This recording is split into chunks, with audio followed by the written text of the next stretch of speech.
us. We start with China, where dramatic lockdowns of major cities in an attempt to stick to a zero-COVID strategy is leading to massive consequences. For the world, it's the disruption of the global supply chain. For the people of China, it's about lives turned upside down, more lockdowns and testing, and intense surveillance. Residents in Beijing have gotten used to this. Mass testing is China's standard reaction to the slightest COVID outbreak, in addition to targeted lockdowns and lengthy quarantines. But these queues seen over the past week have been exceptionally long.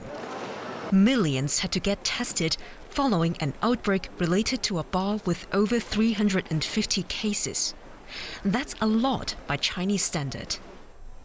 Now the local government says it has everything under control. After 8 days of arduous battle and the concerted efforts of the people of the whole city, the effect of quick and decisive measures has been shown. The epidemic situation related to Heaven's supermarket bar is easing. Fueled by the highly contagious Omicron variant, the broader outbreak in Beijing has already lasted for more than 50 days. With many people staying home and some businesses closed, the city's commerce has been disrupted. A price China is willing to pay, so far at least, as it pursues the so-called zero-COVID policy and strives to stamp out the disease. Many residents are ready to go along with the strategy as they feel the alternative could be worse. I'm worried because I previously stayed for a while in Shanghai. The epidemic there started with a small store, and nobody thought that the situation would be so severe. Now Beijing is in similar trouble to Shanghai. Shanghai is slowly recovering after a 2-month hard lockdown, with visitors once again able to enjoy some of the tourist sites it has to offer, such as the newly reopened Disney town. But the city is still far from normality, since any new outbreaks could change the life Shanghai people just started to enjoy again. Joining us in the studio is Chung-Jia Ian, Associate Professor of Political Science at the National University of Singapore. Thanks for joining the program. Thank you. I want to start by looking at how much Chinese citizens will put up with. People are very stressed over there, and we've seen bits of protest here and there.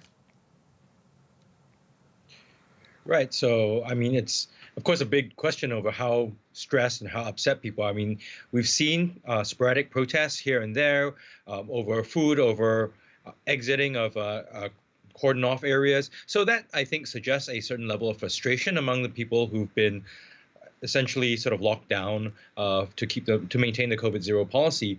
But I guess the big question is how widespread all of this is, how coordinated a lot of this is. I mean, seems to be some coordination of frustration online, but whether that translates elsewhere, I think is something that's really difficult to see from the outside, or even for that matter in China, given the restrictions on the free flow of information there. But certainly frustration is building up.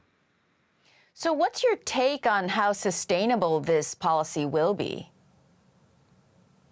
I think ultimately it's not going to be sustainable on the basis of the economy. It's not so much what people think or feel, because the Chinese state has a real ability to put down any protest it doesn't like. But I think where things get much trickier is if the Chinese economy slows to a pace where the leaders find it to be alarming, then they may make some adjustment. That having been said, Xi Jinping has sort of put his own personal stamp on the COVID zero policy. And going up into the 20th Party Congress, that may mean any adjustment may be difficult, because I don't think Xi wants to be seen to be wrong or to be weak.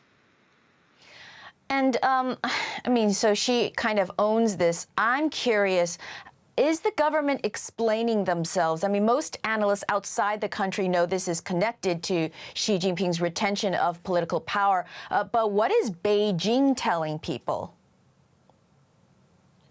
So it seems to be telling people that it's the strict controls and COVID zero is necessary, and that's really the line that they've been pushing.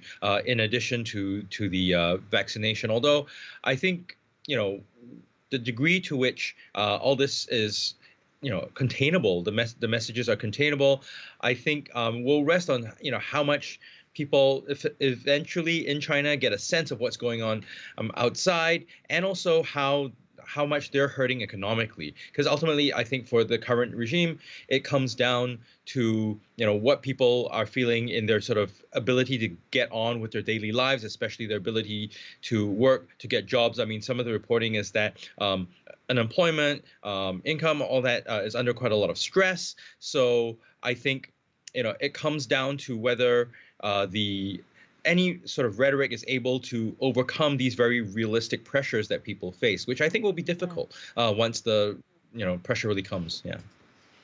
Yeah, I mean, it's interesting because one justification one imagines is the Chinese state pointing to the 1 million deaths in the United States and how the Chinese state certainly has not allowed that to happen to their citizens. Lastly, you are in Singapore, so how is China's policy impacting the region? So the big thing with China's policy seems to be the slowdown in its economy. And given that the Southeast Asia and Singapore included in there, is that our economies are very much intertwined with that of the PRC, as well as actually the rest of the world. But what happens is that one big part of that economic relationship seems to be under stress, seems to be more sealed off from before. I mean, that obviously affects supply. That obviously then adds pressure on inflation. So there's that big concern there, although I suppose some people are quite taken by this claim that the PRC has managed to keep deaths down. But of course, that's clearly very important, but it's not the only part of the story, especially since for people who are outside of China who I think have opened up and figured that, well, opening up and getting the economy started may be something that is pretty important as well. Chun Jia-Ian, thank you so much for joining us, as always.